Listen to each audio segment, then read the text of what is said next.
সংসাৰত উদ্গতি কৰিবলৈ মানুহৰ মনৰ একাগ্ৰতা লাগে। প্ৰহনৰ পৰা সেই একাগ্ৰতা জন্মে। চঞ্চল মন থিৰ কৰিবলৈ আৰু ভোটা বুদ্ধি চোকা কৰিবলৈ প্ৰহনৰ নিচিনা গুণকাৰী উপায় এই পৃথিৱীত একো নাই। কেইটিমান উদ্ধৃত সত্যনাথ বৰাৰ সাৰথিৰ পৰা লোৱা। লেখক পংকজ জ্যোতি মহন্ত।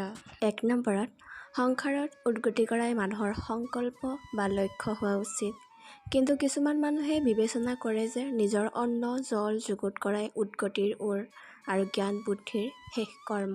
সেই দেখি সিহঁতে যেতিয়ালৈকে অভাৱৰ চেঙা পায় তেতিয়ালৈকে উদ্গতিৰ চেষ্টা কৰে আৰু অভাৱ আঁতৰিলেই চেষ্টা এৰি দিয়ে। অন্ন জলৰ সংগতি লাগি উঠাৰ পাছতে সিহঁতৰ জীৱন পশু জীৱনৰ নিচিনা কেৱল শয়ন ভোজনৰ আৱৰ্তন মাথোন। এই শ্ৰেণী মানুহৰ পতন্তৰলৈ চাই চলি হোৱাহেঁতেন আমি বৰ্তমান সভ্য এই বিনন্দীয়া পোহৰ কেতিয়াও নেদেখিলোহেঁতেন।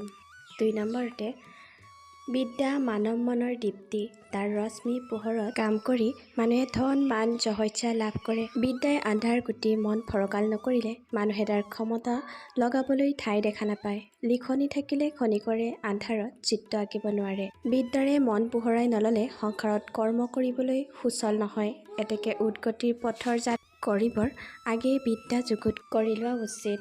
আনৰ অৰ্জিত বিদ্যা এইদৰে সঞ্চয় নকৰাহেঁতেন পুৰুষে সকলো কথা নতুনকৈ শিকিব লগা হ'লহেঁতেন। শিকিবলগীয়া হোৱাহেঁতেন মানুহে এতিয়া ইমানখিনি উদ্গতি কৰিব নোৱাৰিলেহেঁতেন। ভাপৰ বল আৰু বিজুলীৰ বল পোনপ্ৰথমে উলিয়াওঁতে বহু চিন্তা, বহু সময় আৰু বহু ধন খৰচ হৈছিল। কিন্তু এতিয়া পুথি পঢ়িয়ে মানুহে তাক ভালকৈ শিকিব পাৰে। ৪ নম্বৰতে, সংসাৰত উদ্গতি কৰিবলৈ মানুহৰ মনৰ একাগ্ৰতা লাগে। প্ৰহনৰ পৰাই এই একাগ্ৰতা জন্মে। চঞ্চল মন থিৰ কৰিবলৈ আৰু ভোটা বুদ্ধি চোকা কৰিবলৈ প্ৰহনৰ নিচিনা গুণকাৰী উপায় নাই। ৫ নম্বৰতে, উদ্গতি কৰি ডাঙৰ হ'বলৈ সকলো মানুহৰ মন এটা অথিৰ ধুঁৱলী অনিশ্চিত ৰকমৰ বাঞ্ছা আছে। কিন্তু তেনেকুৱা ধুঁৱলী বাঞ্ছা মানুহৰ কেতিয়াও পূৰ নহয়। উদ্গতিৰ বাঞ্ছা স্থিৰ, অনিশ্চিত আৰু বলীয়া হাতীৰ নিচিনা উদণ্ড হ'ব লাগে। তেহে উদ্গতি পথৰ বিকট বাধাবোৰৰ সন্মুখ হ'ব পাৰি।